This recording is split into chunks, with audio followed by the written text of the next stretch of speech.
This is your WUSF 89.7FM all-night jazz host Simon Lasky here to tell you about the next in our instalment of our At Home With series.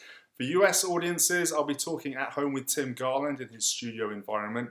Tim is one of the leading saxophonists in the UK and has been for the last 25 years. He toured and was in Chick Corea's band in the early 2000s. He's a prolific recording artist, award-winning musician, and one of our very finest treasures in the UK. And for UK musicians, you don't need me to tell you who Tim Garland is. I caught up with Tim in his home studio. Enjoy the interview. I mean, it's quite a large space. Yeah, show us. Oh my gosh, it's amazing. So I can rehearse. I mean, the thing was designed so I could rehearse about, I don't know, 8 or 9 people in here. But of course, I've only been in here on my own. You famously worked with Chick Corea's band for a long time, and I'm talking to you from America now, and I can definitely confirm there are lots of very good sax players here. How did a Brit get a job in Chick Corea's band, and how did that come about? Right. And, I mean, I saw you guys live at the Festival Hall, and I mean, I've been following you for 20 years. It was an incredible concert, man, and what an amazing treat. But how did that come about? I recorded an album called Enter the Fire in 1994, 1995. Jason Rebello and... That's right. Yeah. And Gerard Presenter, Mick Hutton, Jeremy Stacey. And we were all a lot younger then. But through going to stay with Joe Locke, and then meeting Billy Childs through Joe. They were close friends. Yeah. Billy ended up with a copy of the album, gave that to Chick. And that was the connection was made through that. And I just remember Chick saying to me in the early days, it was very flattering, of course. He was saying, you know, I knew I had to listen to this album because Billy never gives me anything to listen to. Oh, wow. He's giving me an album, so I better listen to it. And he said, normally I go to bed and, I'll listen lying in bed to something new. And he said that by the end of the album, rather than going to bed, he had woken up again and he was sitting on the bed. That's amazing. Cool.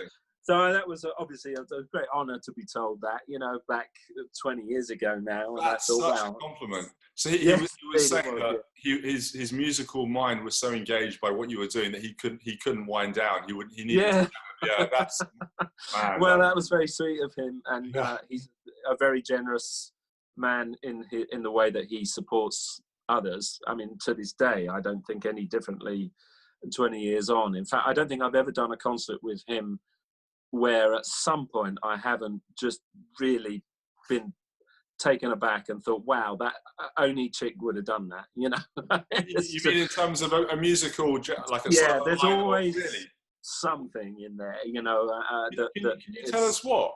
Like what? Well, it might be a time thing. He's got the same 12 notes as all of us. No, absolutely. It might be a time, the sense of time. I remember thinking when I first was playing with him, so as I say, 20, maybe 21 years ago now, his sense of the beat, so there's pulse, of course, but then there's the overlaying of a groove on top of that pulse, was so self-confident, so internalized and so authoritative that it kind of had its own gravitational pull.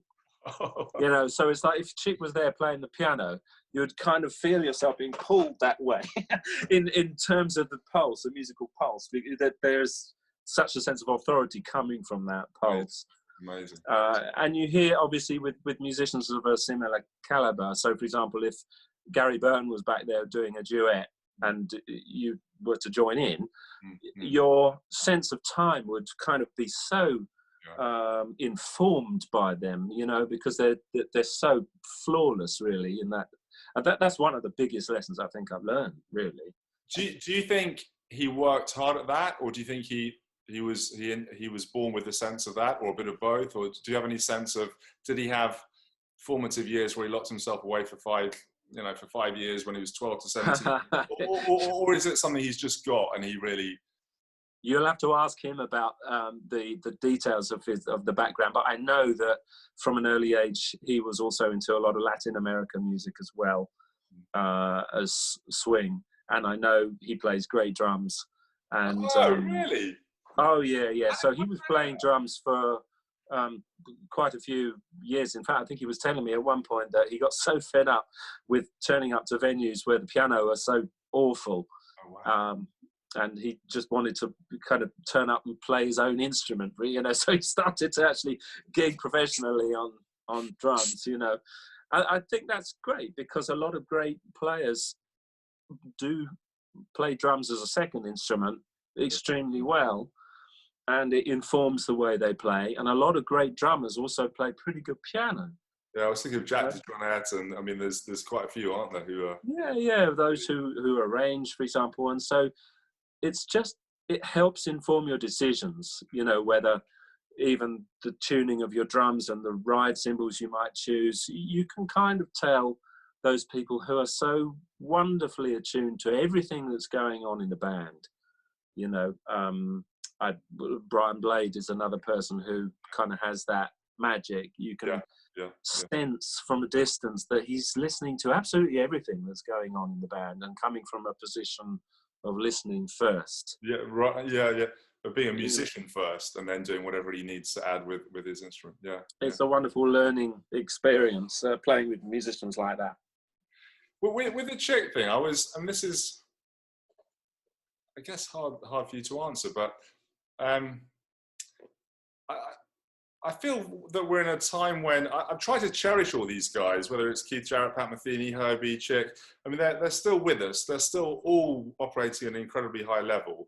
And I do think that in 100 years, I mean, you know, my dad used to talk about, he saw Sinatra live. I can't imagine what that would be like. That must have been just, you know, this is in the 60s, or seeing the Beatles, or Weather Report, but we're still in the age where all these giants of the music are alive. And you worked and had a very close association with one of them, Chick Corea, for a long time.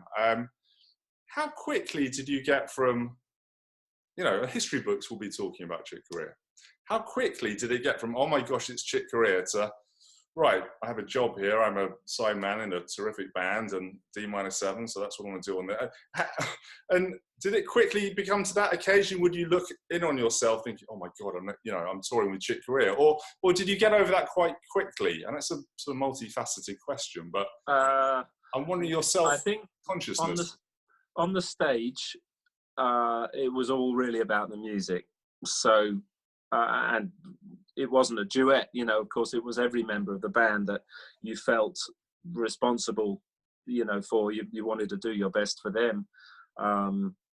So I think that it wasn't too much of a case of being sort of starstruck whilst being on stage, because you just really wanted to nail the music. But there were times maybe it would be more like hanging out at airports, you know, in the early days, and chatting and catching up on, oh, you know, I remember when I was with Miles or whatever, and you think, oh, this is great. It actually takes me back to when I was working with Ronnie Scott, which was, you know, many years earlier than that. And Ronnie was talking about all the people. Were you in his band, Tim?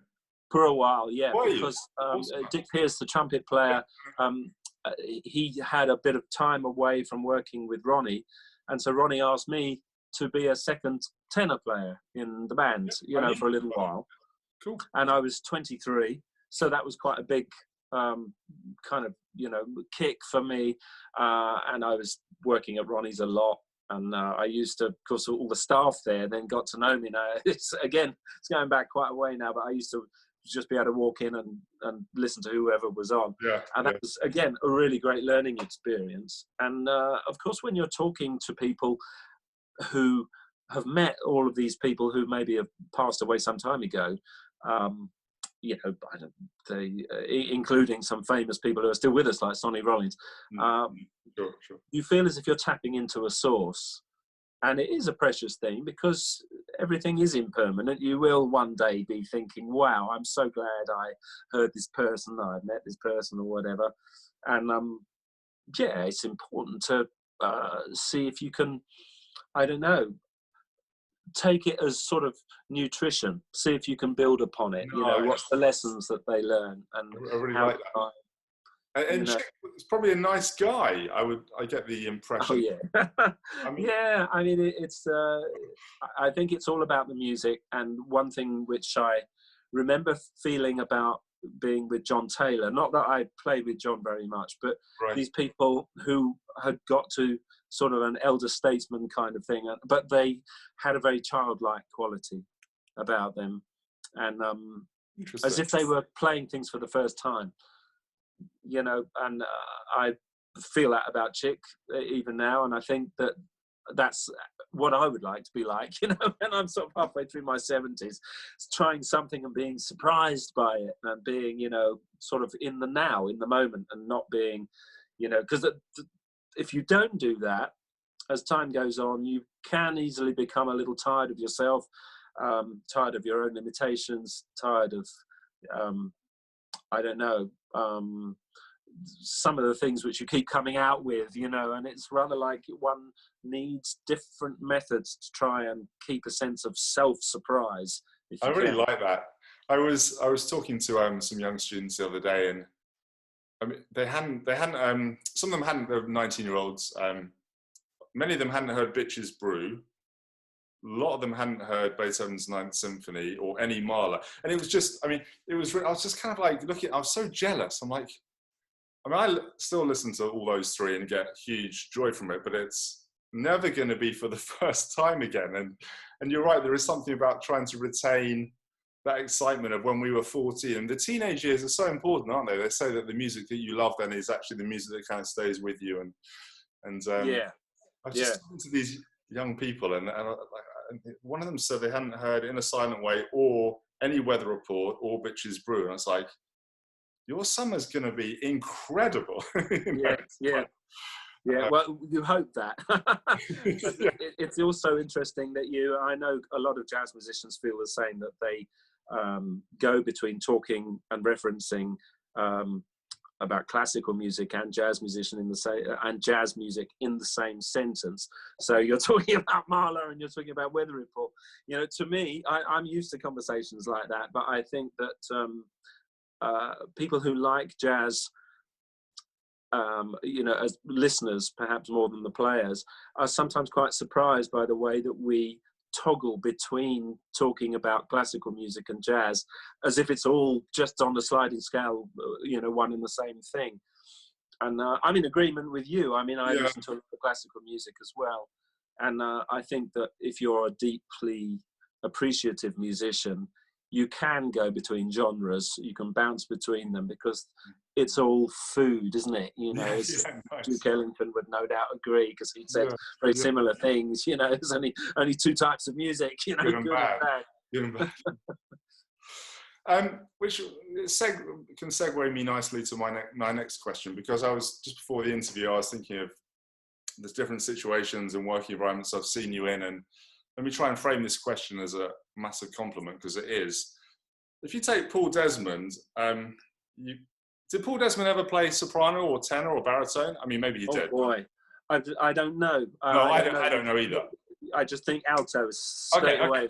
Good. Well, then I'm on the right track here. So when I think of Paul, and you think of a guy who made an incredibly successful career, I'm a huge fan of his, but he did essentially one thing incredibly well, which was play incredibly elegant, sophisticated lines on the alto with that inimitable sound. So that's what Paul Desmond is. And your career, you've been a sideman with Chick Corea, Bill Bruford, we're talking about. You've been incredible, successful band leader of lots of different of your own projects. You've written as a jazz composer, you've written for concert music, for orchestra. So you've got many facets to your bow, which is maybe more of a late 20th century, early 21st century thing. I don't know. But how do you balance that? And do you ever think, well, because the Paul Desmond thing is, it's just an easier way to, if you're just Steve Gadd in a way. I mean, Steve Gadd, it's not to belittle what he does, because he's a genius and he's made so many people happy with his music. But I'm not looking to listen to a Steve Gadd string quartet or piece for orchestra. Talk about your career and its many multi-faceted aspects. It's a bit of a clunky way of putting it. Well, I suppose that ever since I did start to play the piano, age 6, I started to make up pieces of my own. And I remember buying those wonderful big Panopus pads by the time I was about 10, which are 18 stave, you know, and I had loads of pencils, etc. And so I fancied myself as a young composer then, and the saxophone only came a bit later. That's I interesting. I got really fed up with, I got impatient basically by having to write everything down, and was into, well, a lot of different music which was going on at that time, which included jazz, rock, and funk, and etc. And I just absolutely fell in love with the saxophone. But by then I was about 16, and I'd had quite a few years of studying, you know, compositions and playing Debussy, trying to play Debussy. I went to the Guildhall School of Music as a composer, and halfway through my course, and sort of halfway through the second year, I swapped to saxophone. I didn't know that. But that wasn't before I had learnt about composers like Takemitsu and Berio and Xenakis and Tippett and Burton, etc., and the list goes on. And ever since then, it was a matter of trying to find a way of, in some kind of mature way, conjoining all these influences together. Right. You know, sometimes it's not necessary. You know, if you want to play an out-and-out funk piece, it's a lot of harmony will just get in the way of the groove. You know, you've got to be appropriate about this. But bands like Storm's Nocturnes with Geoffrey Keezer and Joe Locke, you know, I remember writing things there which allowed possibilities of, for example, in a lot of classical music, your harmony, your sense of harmony may pianistically come from the middle of the keyboard and work outwards. So you know, rather than it's not from the bottom up all the time. You know, so therefore there may be a degree of what's the word I'm looking for, a degree of uncertainty and a deliberate clouding of what the bass note would be. You know, you've got a choice of several as you move through the music, you know, but you don't necessarily state it, you know, and you can, with bands like Storm's Nocturnes, and in fact also with Lighthouse, with Gwilym on piano, it leaves him free to elaborate, you know, because he's got such an amazing left hand in the same way that Geoffrey Keezer does. And that's a very classical influence, because of course in a lot of jazz, most jazz, I suppose you could say, we have, you know, this underpinning bass, and the chord is kind of moves vertically up from there. But that's amazing. So I had no idea that. You've explained that really beautifully. I think that's an incredible lesson. I didn't know, and even your most recent album, One, which we'll talk about, which I saw you guys live in London, and that was a bassless Quinn, Jason, and quartet as well. I didn't know that was your thinking going way back, and then it came from a somewhat classical thing. I didn't know that was your conception. I honestly thought you just wanted to save money touring, so you didn't want to. There is that. I mean, with some of the other trios, like Lammas, of course, in the early days, and also Acoustic Triangle, you know, there are advantages. There we go. Yes, I see you have a CT right there. Just to be able to fit in one car and get around the country. Yes, that's no small thing. And as a saxophone player, of course, you're really, really dependent upon, you know, who you play with. I mean, and I love harmony as well. So I'm less likely to go out on the road with, say, drums and bass and myself. You know, I would always end up wanting to hear some richness there somewhere, whether it you know, be vibes or guitar or piano. Yeah, I didn't know that you saw yourself primarily as a composer, or you certainly started off with that and you switched to saxophone, and that the way you've explained that way of kind of harmony coming from here rather than, like you say, the bass player puts that down. It's like, well, it's got to be something to do with that, and that's really cool. Can we talk about? I've got some of your projects here. Because I knew I was interviewing you, I had to kind of listen again to some of your music and just had such a great time. This album won the 2016 Jazzwise Readers Poll for Album of the Year. This is your latest. It's straight and it's incredible, incredibly recorded, Tim. The sound is just some of the best recorded sound I've ever heard. Oh, it's lovely, isn't it? Yeah, Abbey Road, Studio One, Abbey Road. In fact, the large string ensemble was in Studio One, and the smaller string ensemble was in Studio 3. So we had, very good gear, obviously, and sometimes we blended the two together. So we had sort of the sound of two studios in there at once. You know, the small group stuff was recorded at Master Chords, so that was a different piano again. So it was like a jigsaw puzzle, you know, putting things together. And you have to be pretty slick in making sure all of your scores and parts are ready, because time is money like you wouldn't believe in those studios, you know. But having done a certain amount of commercial work, you know, I'd learned that lesson. You mean, letter B is not 142 for you, it's 146. Oh. Yeah, you can't be doing that. That's just cost you £1,000. So what unites a lot of this for me, and revisiting some of your music, and I guess I was quite surprised. It was amazing how it feels to me like folk music, and English folk music in particular, has actually made its way into a lot of your projects, but even projects which have a more, you know, I mean, you write in a very contemporary style and a very hip kind of contemporary jazz style is the best way I can, but there'll still be aspects of folk music in everything. And obviously the Lake District project, that's a bit more to the fore. But I was revisiting again the project with Gwilym and Malcolm Crease, and then even on One, where, you know, some of the folk music on that is more Middle Eastern. But talk about, where are you from in England? Is British folk music something your ear's drawn to and you like to always reference?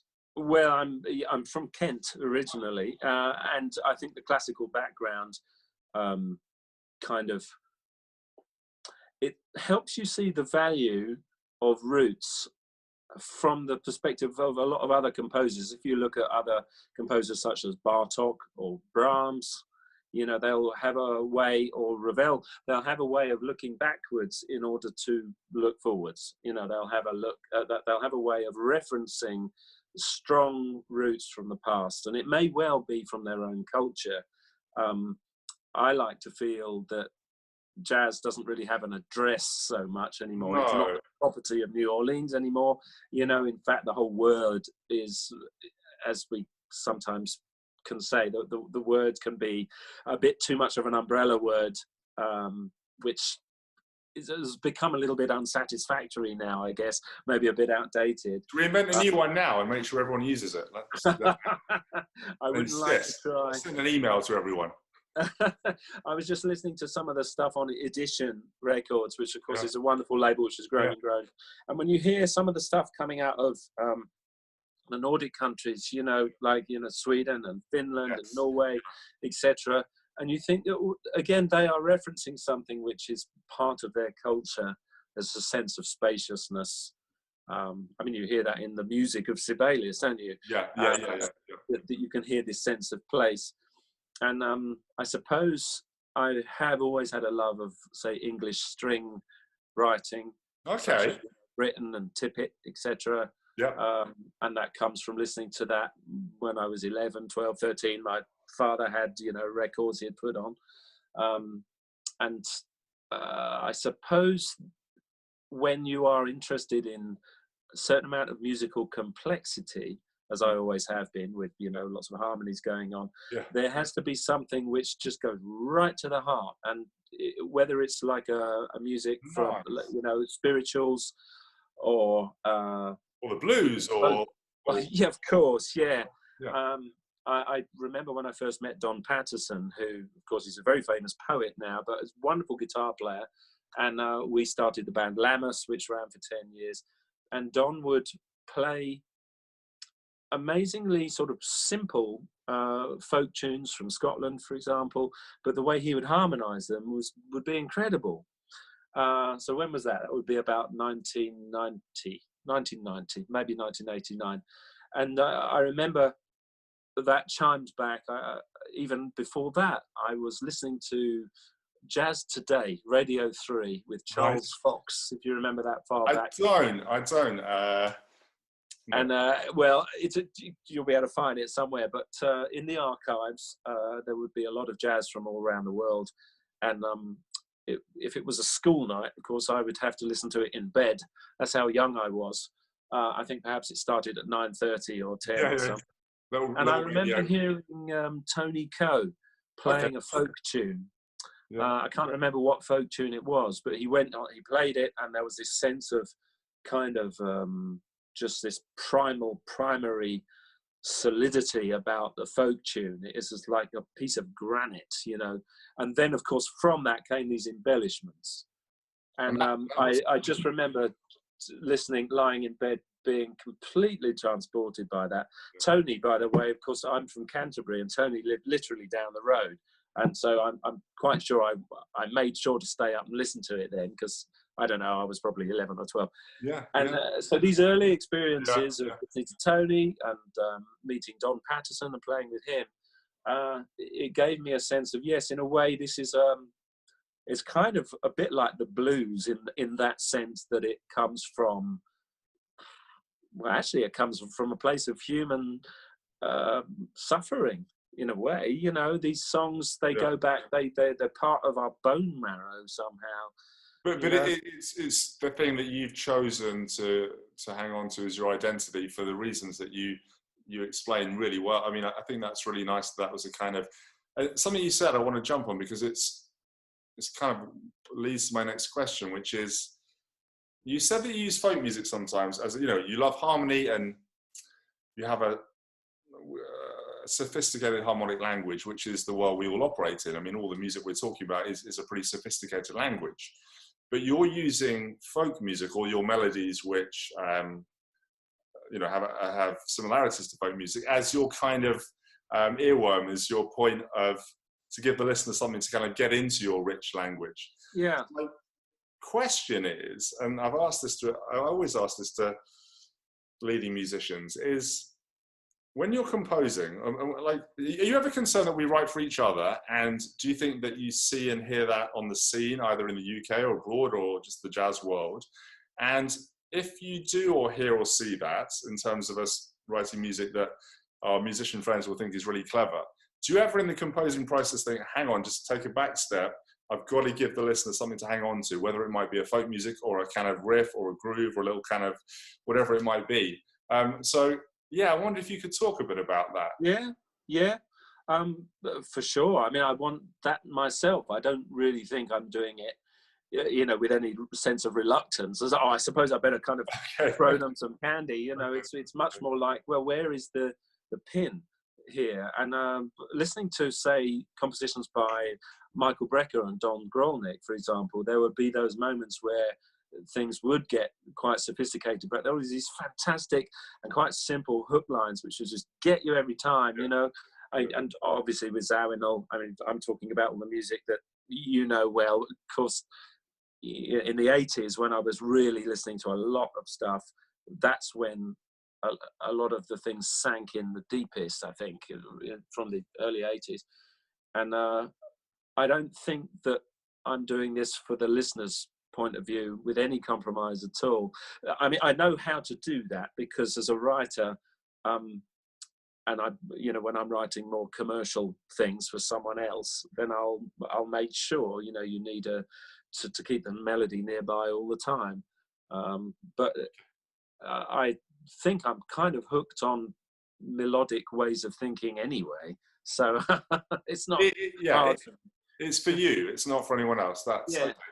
That's really Gwilym Simcock, who I know you know very well, and you've worked with for many years, and he was being interviewed recently. It's a good time for jazz interviews. Yeah.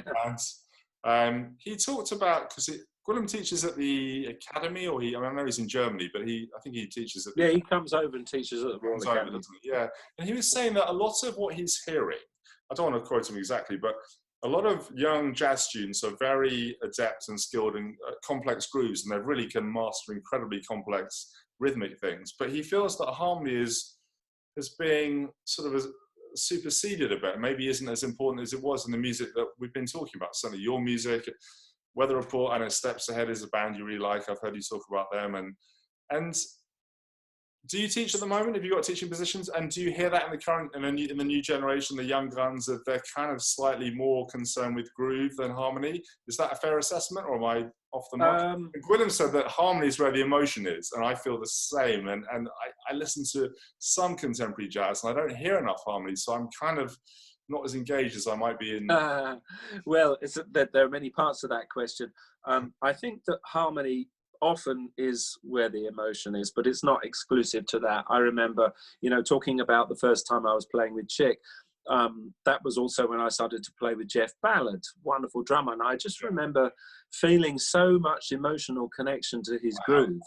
Wow. It was so kind of melodic in a way. And since then, Marcus Gilmore and others, when you listen to them play, Brian Blade, you feel sort of, if you like, an inner harmony in their drumming. And I felt the same listening to Paul Motion as well. So I think you can feel it in rhythm. But some of the bands which are getting more of the attention, perhaps are more kind of concentrated on, one or two chord kind of street grooves, because their music is a kind of stand-up venue, young person's groove stuff, and that's great. There are people out there playing music with exquisite harmonic language, but that tends not to hit the headlines so much. I think you're in for the slow burn, you're in for the long story then if you write music like that. Yeah, but is that a 21st century thing because of our concentration spans and because of, I think there's no harm in us being moderately controversial in an interview. And I mean, there was a very, very, very famous pop singer playing a very famous song of his or hers recently. And I mean, the harmony was, if a 9-year-old student of ours had brought that to us, we would have sent them away and just said, look, I'm sorry, that language is so limited. It's like bring me a poem with 5 different words. Or no, it's like, but there is room for imagination. So are you concerned about that? Because I am. Oh, sure. Yeah. No, I'm fairly sure I know who you're referring to. Okay. It's very important if you are to come to the jazz genre that you treat it with due respect. And I can think of just 2 things I was listening to earlier. I wasn't talking about a jazz artist, by the way. I wasn't talking about a jazz. I was talking about a pop artist. No, that's why I'm fairly sure I know who you're talking about. Okay. But it's I was listening to 2 things earlier today, just calling things up at random while I was cooking with my daughter. And if you just listen to, say, Goodbye Yellow Brick Road, Elton John, and you think, well, that was a pop song, it did extremely well. It's a great song with really interesting lyrics. Just examine the harmony. Harmony's incredible. Pop song. There's that. And then also listen to Street Life by the Crusaders and listen to the harmony in that. And now neither of those, I know they're very different, but neither of those were kind of considered, it's too complex for me. It was mainstream music, really. Yeah. So things become, it's cyclical though, because things become dumbed down, and then all of a sudden someone like Jacob Collier comes along with a new way of presenting harmony. Which is friendly to the world of social media, and does it incredibly well. And you realise, there's still, of course, there's a taste for modern harmony. It hasn't gone away. No, you're right. Yeah, when you see a video of Jacob Collier explaining his incredibly, intense harmonic concept, then you see there's 4.7 million views. You think there's hope. There's hope for it all. Well, and it needs to be delivered by someone like that. The thing is, I've reached the age now where I'm over twice the age of a lot of the students. So I've got this kind of dad-like persona when you come across, and that's not sort of as appealing as someone who's really out there on stage doing it like Jacob. And so we really need people like him to be ambassadors, because otherwise it's rather like music does become much more bland, and it's a shame when it's rather like if someone is used to eating junk food and they're given real food, they actually feel, is this off? I can't quite handle this taste. And it's actually because it's real, and you go back to, say, listening to Mahler or whatever, and you think, wow, this music is connected. There is a through line here. You can go back through, you can hit people like Bernstein and Gershwin and Duke Ellington, of course. You can go back and back and back, and you would be able to have conversations to take you way back, 300 years of music. And we need to keep that lineage apparent. Yeah. Don't we? So it's not just that connects it. Yeah. Yeah, and that it's cool. That it's as much part of the music as early jazz or African drumming. You know, it's just as important. I think your food thing is really, if you've just eaten a Big Mac and chips and that's kind of your whole palate and you're 12 years old and then someone gives you a kale risotto, gosh, I'm sounding very pretentious by saying that, but yeah, but my concern is, I mean, is that the pop piano vocal person I was referring to, if someone can get to 11 and actually that's all they've heard, then that's all they'll know about, and they won't know that actually with harmony you can even, and yeah, it's just my concern is that, I mean, why doesn't the pop piano vocalist that we may or may not have been referring to, why doesn't he or she, I mean, when they're playing a C major triad, I don't know how they haven't thought, well, what happens if I just alter that top note by one? Why have they not thought that? Because I just think, if that's the medium you're in, it's like a chef just making pancakes, but making pancakes really well. Or, I don't know, it seems so, are they so concerned on Instagram and they've got to make sure that they're, I don't know, man, Yeah. It's a genre thing because someone like Joni Mitchell might sit down and play, you know, E major on the guitar, and they've broken your heart by bar 3 by what they're doing. And so it's really kind of a genre specific thing. I think, you know, Joni also as a lover of jazz would sort of attract to her musicians of a similar caliber and what they do. You know, Herbie is a great example. It's a way of making sure that when you take elements which are slightly different from each other, like singer-songwriter, jazz, they need to come together in a way that one illuminates the other. And so the whole thing blossoms. And I have tried to do that with elements of folk and jazz, or maybe classical concert music and jazz. You bring them together so one supports and illuminates the other, and it doesn't erase the other.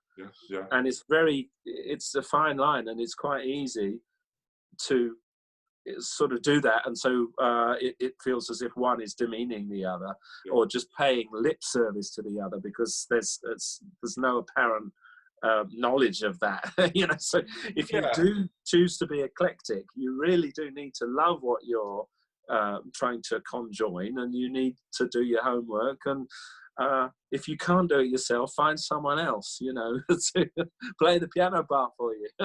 When you compose, let's say it's a small group project, are you at your piano? Are you at the saxophone? Are you having a cup of tea? Are you walking in the woods? Are you you know, where do you primarily compose? It does vary, but I do love the piano. I started playing the piano when I was about 6, and it was mainly sort of classical, and I did all my grades, etc. Right. And I, like, as you know, I love harmony, etc. So if there's something which sort of catches my ear, like many composers, you know, you run to a keyboard and say, "What was that?" and you write it down. And I like to keep a pad, a good old-fashioned pad, you know, with a pencil. And there's normally one, you know, on the piano. And sometimes if I'm writing for myself playing saxophone, I'll deliberately start at that point and get the saxophone out specifically, just because I know, right, this is where it's going to end up. Right. Then just by playing that, or bass clarinet, for example, you get kind of ideas which are very specific, not even to the instrument, but to you playing the instrument. You think, right. That's a good start. Because otherwise, if you sit down at the piano, then you might be in a key that... Did you become... I get really attached to keys. I've been working with some composers out here, and I was amazed how some of the leading big band composers out here, they're not precious about keys at all. And I mean, Chuck Owen, for example, he talks about, well, you know, if actually the better key for it, for my ensemble is this, he'll quite happily shift it wherever it needs to be. And I was amazed, because when things are in D flat, or have a tonal center of D flat, or have D flat as an important chord, for me, it's all about D flat. Are you attached to it, or are you quite happy to move it around in that way? Oh, I think it's, to move it around. Although one thing which definitely helps is if you know some of the people that you're writing for, and you hear their sound, and you know what kind of keys suit them well. Especially, for example, if you know there's going to be a particular trumpet solo, for example, and then you sort of know them well enough to think, oh, I think they'd really enjoy this. You know the kind of key, and you try and accommodate everyone. So the idea, I think, is, as much as you can as a jazz musician, is to make everybody sound the best they can. Yeah, that's really nice. That's really nice. And including yourself, so and when you choose a band, hopefully your one of your jobs is to make every one of those members of the band into a star, as much as you can, because they, of course, in return will flatter your own music, so you get plenty in return. That's really nice. And I mean, I guess I'm just surprised with so many musicians who's like yourself, who I really respect hugely. And so, I mean, if you think of Bach's C major piano prelude, or lately by Stevie Wonder, I mean, the Bach C major is in C, the lately is in D flat, and I've tried playing that in different key. Let's take the Bach C major piano prelude, the first thing, everyone knows it. If you put it in A flat major, it's still a great piece, but it does feel different. And you're from a classical background to an extent, but yet you're prioritizing being practical over that. So if you want to write for this trumpet player whose sound is going to sit just right for him, you're going to give supremacy to that over being precious about what key you're in, that's really interesting. Yeah, I have about 50% of the time I've got perfect pitch, and the other 50% I don't. That's really, I've never heard of that. Well, sometimes, I don't know why, it's maybe it's the climate or something, but sometimes I can be very precise, and but other people like Gwilym and Yuri Golubev, I know they've got perfect pitch which never falters. But I think when you're playing the piano specifically, there are certain pianos that if you play a chord in D flat or whatever, the piano sounds beautiful and rich sitting there. And if you suddenly shift it up to E, for example, the piano sort of sounds smaller, maybe. But then, of course, you're thinking in terms of that specific instrument. When, as a composer, that's why I like having a pencil pad, because if you can get away from the props as much as possible and just use your inner ear, and also get away from Sibelius software and the other types of software, so you can encourage your inner ear to come out with the music just from the inside, then the real authorship, or if you like, the authority, comes from within. And then you, of course, all of these tools, which of course we love and we use all the time, they're there for you afterwards. And in that way, I think that, you might be writing, for example, from the piano, writing a piece that doesn't have piano in it, and therefore you don't want the piano to lead you into ideas. Oh, that sounds great, it's such a piano thing, then that's the wrong way to go, really. There was Randy Newman was interviewed recently, and he speaks so interestingly about music and his process. And Randy Newman is a good piano player and a very, very poor guitarist. And he talks about when he spent his life. It's really interesting. He was on Desert Island Discs quite recently, and his parents were great. His dad was a big Hollywood composer, and all his uncles were great Hollywood conductors. And so he comes from that. He spent his life in this position at the piano. And he was saying how, as a consequence, because we know our way around a piano, your hands will tend to fall to certain things, and that some of his best ideas has come when he's gone to the guitar in the middle of the studio, he's picked it up, and he really doesn't know his way around a guitar at all, and he's come up with some really, and I'm sure you're being modest, and I'm sure you're a very, very accomplished piano player. Do you ever sit down and your hands just fall to the things and you know that you do this really well, and then that's in the piece? And do you ever try and guard against that? Is there anything, or are you quite happy to go with that? Normally, if I'm writing something which I know is going to be performed by another piano player, I will normally be able to play everything at about half the speed. And then I've been so fortunate, of course, to work with monster piano players. So you sort of know, they're going to get this. They're going to, they'll probably moan to me, but I know they'll get it in the end. Because if I can do it at half the speed, then I know they'll be able to get it. But there's something which I call thumb fun, which is basically whenever you're experimenting with chords, if you just move infinitely around with the thumbs to come up with essentially sort of polychords and extended harmonies, which sometimes you can't put your finger on exactly what chord it would be in a vertical sense. It's just sort of a particular pattern of intervals. Yeah. Then of course it becomes harder. The parts become longer because you realise you can't write, C major 7 over a B. It's not quite that. It's a very specific voicing. Contrapuntal texture. Yeah, absolutely. And then they see the part and they think, oh God, all right, I've got to learn this now. But it normally ends up, they'll see the logic of it as it unfolds and think, oh yes, I can hear now that it does need to be that specific voicing. And I do love that, and I would miss having a piano. I am at the piano more often probably than at the saxophone when I'm writing. It's true. That's really interesting. And presumably, therefore, you said right at the top, you said that if it's a project for you, and maybe this is definitely in your mind going to be a bass clarinet composition, you'll probably pick up the bass clarinet so that it sits in a register that's great for you. Presumably you're hearing all the harmony all the time, or harmonic possibilities even though you're doing a linear composition, and you're thinking, presumably your ears are filling that in quite quickly. I think, yes, because as I was saying, that I had the piano right there from the age of 6. It's true. You hear infinite possibilities. You play 1 or 2 notes on the saxophone, and all of a sudden, a huge amount of possibilities come to you. And that's a real blessing, I think, because you're able to think kind of vertically a lot of the time. I think of albums from the past, like Joe Lovano's album 10 Tales, which is just a duet album with him and drums. And forgive me, I can't remember the name of the drummer right now. Wow. But I thought you were going to say the one with Hank Jones, because that's one of the most glorious human achievements. Sure, but I know that a little as well. But what's interesting about that is that Joe is just supplying all of the harmony and all of the ideas in terms of anything tonal, of course, because he's just playing the drums.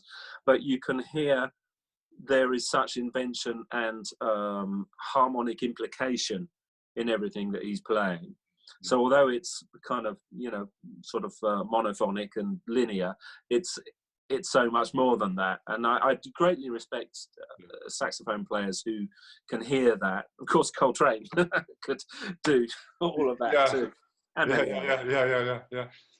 Tim, what are you working on at the moment? You were saying how busy you are, and also talk a little bit about we're living in a very strange time. I'm in America, you're in England, and both of us primarily make our living, and have done for a long time, from being in a room full of other humans and play our instruments to their delight, ideally.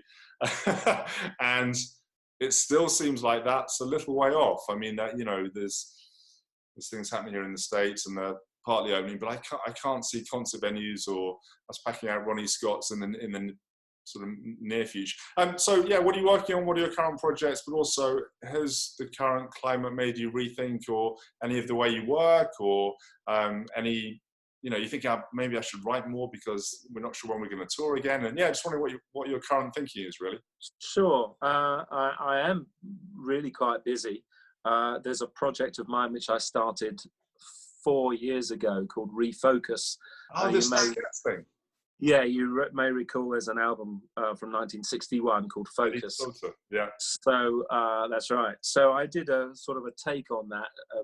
Kind of next year it'll be 60 years since that came out, and so this is a kind of 21st century look back at that genre. So I've got a very similar lineup and a similar kind of conception, and I kind of shelved it for a little while because other things got in the way. So I've used this opportunity now to kind of finish the project that I've added, because there's harp on the original Eddie Sauter. I thought, right, I'm going to write harp parts for this. And then I realized how great it would be. Yeah, how great it would be with a bit of piano on there. So I've been playing in the piano parts myself, a little bit at a time. I'm not going to pretend I just did it all in one.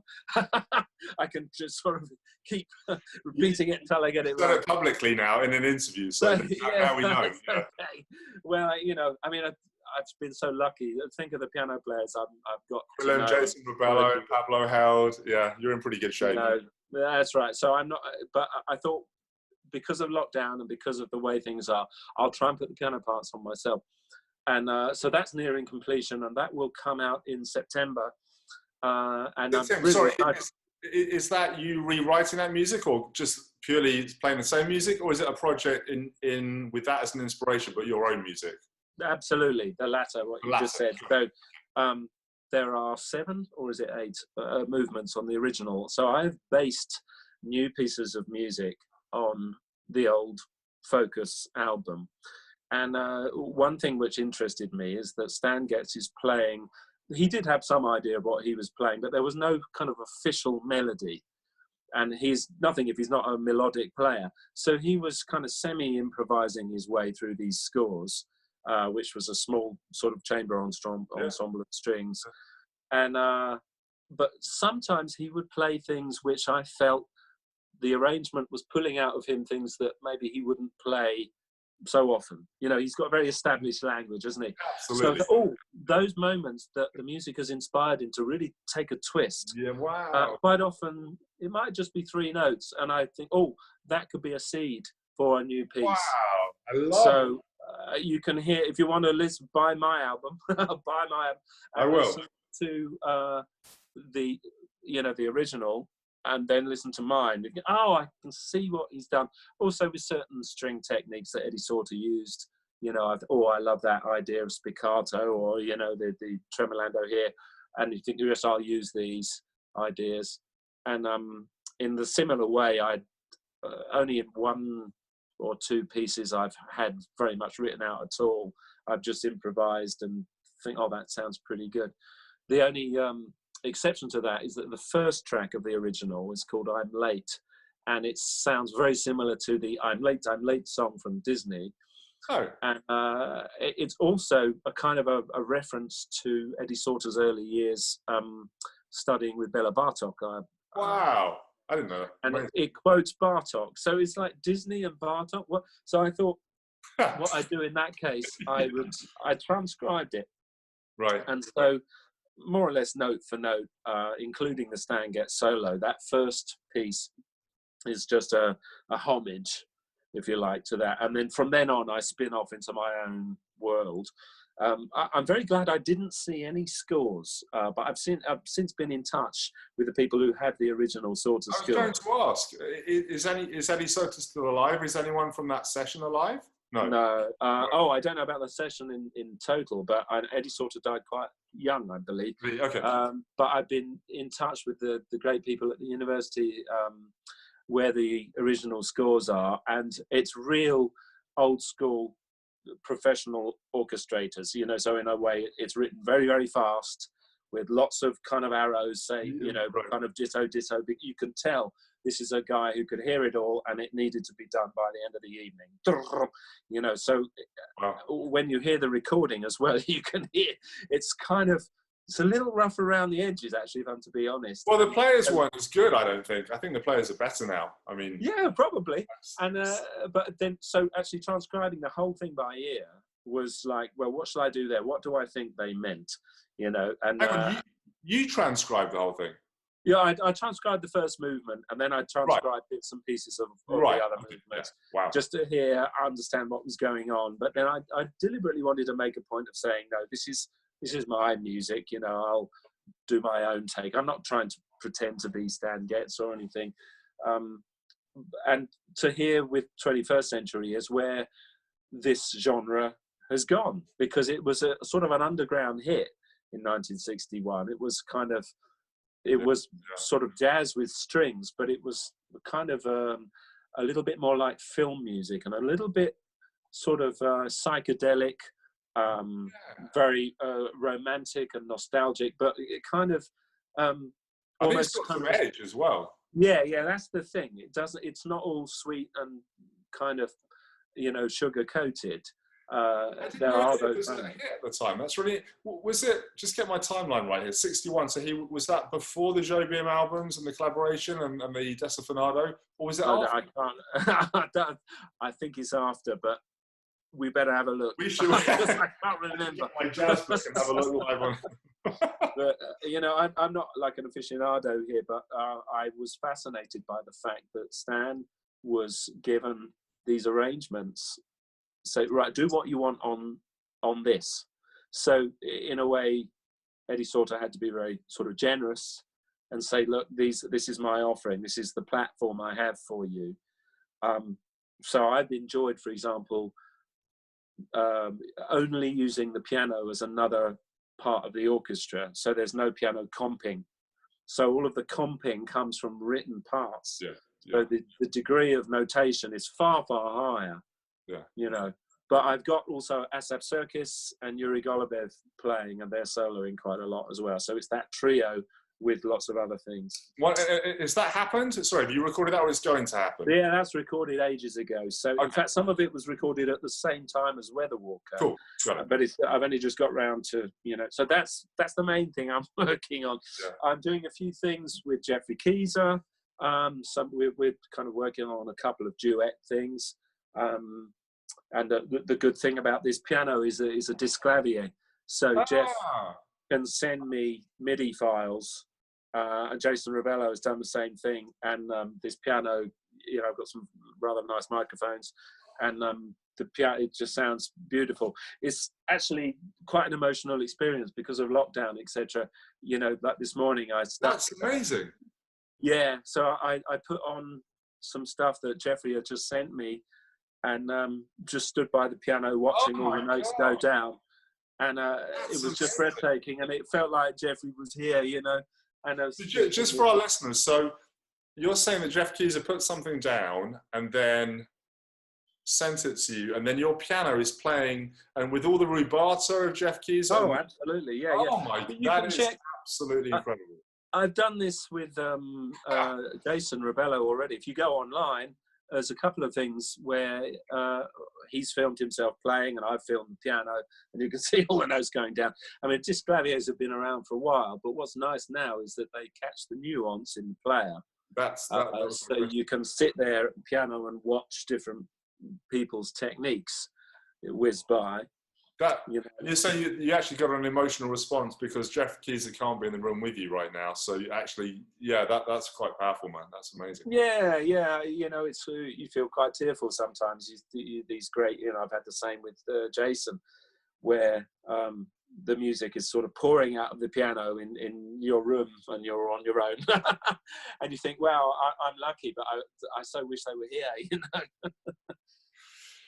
Tim, let me wrap up with a couple of little gems of questions which I ask everyone, and I hope they're fun for people listening.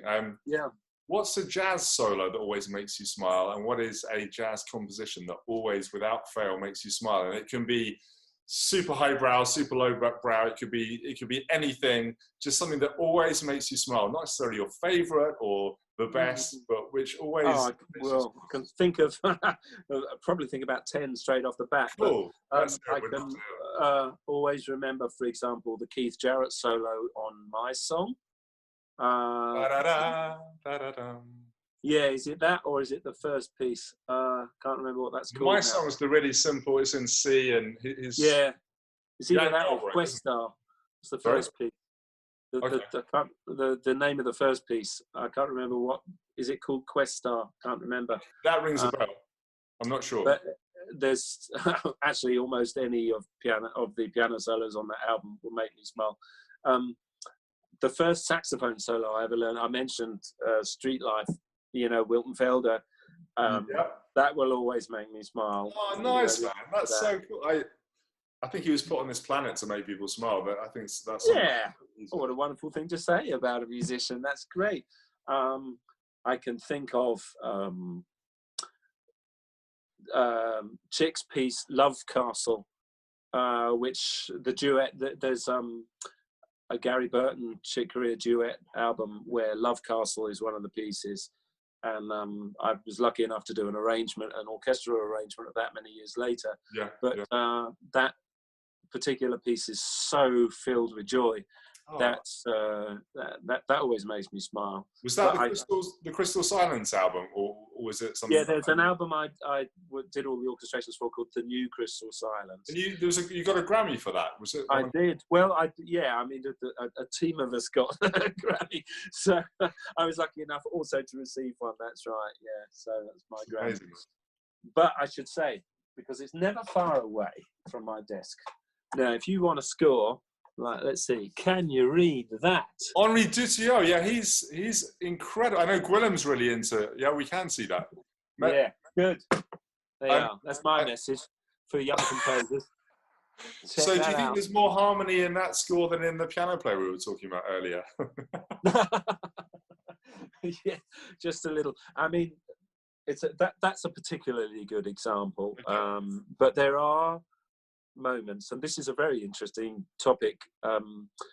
When you're dealing with improvisers, there's no point in writing harmony which is so expanded, so extended, that the improviser is kind of not playing in the same language anymore, and they can't handle it. It has to be functional. So, for example, years ago, I wrote a piece for Chick and myself called The Mystery. And the main head of that, it wasn't atonal, but it was almost atonal. It was like kind of riff-based, but in about sort of 2 or 3 different keys at once. Now, I knew I wanted to leave Chick the freedom to follow that, because I knew his own musical intelligence was so vast. So I remember just writing several bars of D minor. I put D minor. I thought, well, whatever happens, this is going to be great. If I was to try and kind of sort of pin down to such an extent what I think he should play, it would be so far off the mark. It wouldn't be as good as what he could possibly come up with. Oh, so, yeah. So, like, if you do choose to write in extended tonalities, the secret is to make sure that the musicians you are working with really see eye to eye and also love that. So if you're working with, say, Gwilym, for example, and you write a piece and he launches into a solo, you can more or less guarantee that solo will be very, very much informed by everything that's just come before. And so, you won't get the blues suddenly coming in, and unless that is congruent with the music you just heard. Yeah, that's the classical background, though. That's like the idea of organic improvising, which it's points at some of the music that we love and the solos we love is when they do reference what the material that you're given, the material that's there, and they don't. So, well, we've had the head, and now here are a collection of the things that I play really well, which bear no resemblance to what we've had, and then I'm going to get back to that. I mean, I think that's the very highest level thing. And Timmy, you, just before we wind up, talk a bit about jazz in the age of coronavirus. Are you concerned about venues? Do you think we'll be okay? Have you got any words of wisdom and inspiration to make sure that there'll be an audience left for us when we come out of this? Any Oh yeah, I think there's going to be huge celebrations. I think people are. I mean, it will be a graded, slow move back to whatever you want to call normal. Hopefully, it'll be better than whatever normal was. But I think people will approach live music and the feeling of community and togetherness with ever more love, with that we've all really missed it. So of course we'll have venues and lots of live music. It'll probably be better than ever. And we have to bear that in mind. Also, I think our conduct during this time will be very much remembered. So those who are expressing generosity and kind of empathy for everyone around them, these things are remembered, because we will be looking back on this as something which happened in the past. It won't go on forever.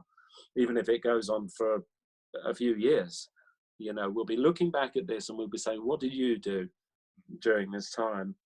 So I think it's our responsibility to be as positive as we possibly can. And it's a great way of also hopefully ironing out and maybe jettisoning some of the things which have not been so healthy, so it may well be that the best days are ahead, but we have to be patient. That's really lovely. Really lovely.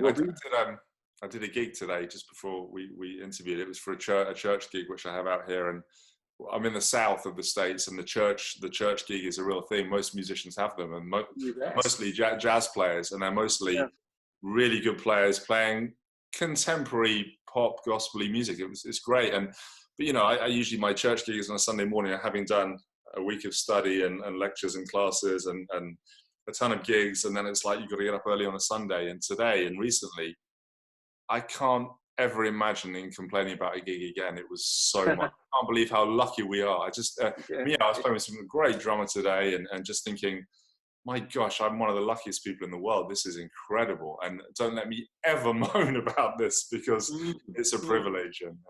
Yeah. Well, there you've said it yourself in a way that you know, we will come with renewed vigor and love to the music and to our venues. And there'll be, obviously we've never not had a time when finances haven't been an issue, you know, that's and that will always be with us. But I think we can manage. We'll be okay. As I say, some people might think, well, it's okay for me, you know, I'm sitting in my own studio, but I can remember certain things when they are happening feel as if they're going to go on forever, and then before you know it, you think, hang on a minute, that was 2 years ago, you know, because life has a habit of just going on and not stopping for you. You know, and you will be looking back on this. So that's the thing to remember, that this too shall pass. You know,